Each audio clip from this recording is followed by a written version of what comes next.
الله أكبر.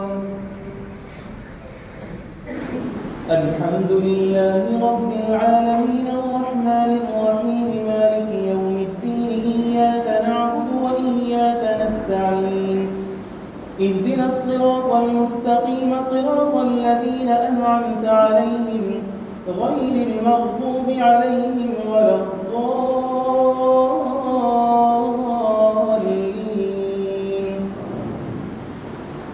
وإذ قال إبراهيم رب اجعل هذا البلد آمنا واجنبني وبني أن نعبد الأصنام رب إنهن أضللن كثيرا من الناس فمن تبعني فإنه مني ومن عصاني فإنك غفور رحيم.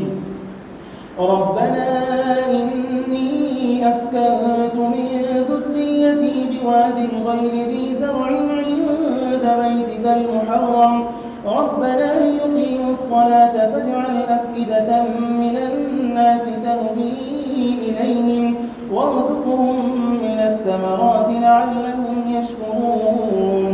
ربنا إنك تعلم ما نخفي وما نعلن وما يخفى على الله من شيء في الأرض ولا في السماء.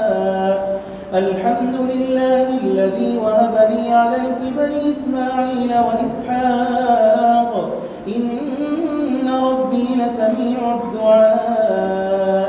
رب اجعلني مقيم الصلاة ومن ذريتي ربنا وتقبل دعاء.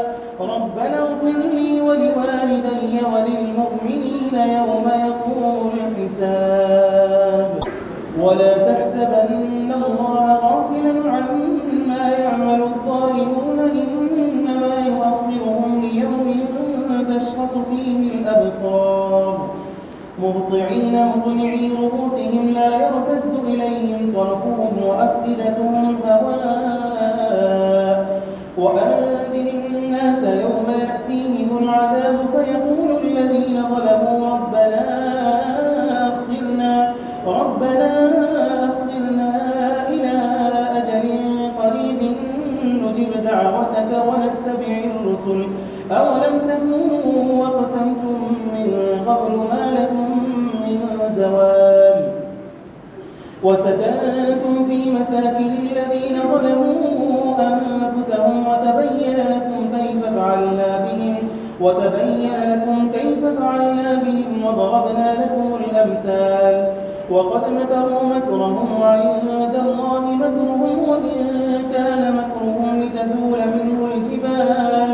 فلا تحسبن الله مخلف وعده رسله إن الله عزيز ذو انتقام.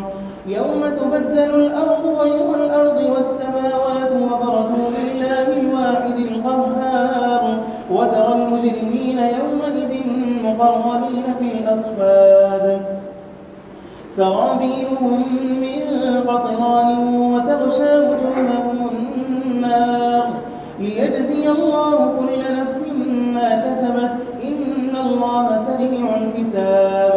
هذا بلاغ للناس ولينذروا به وليعلموا أنما هو إله واحد وليذكر أولو الألباب. الله أكبر.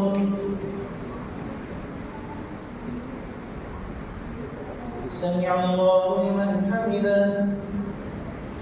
الله أكبر.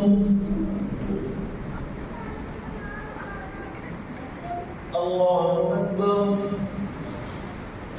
الله أكبر.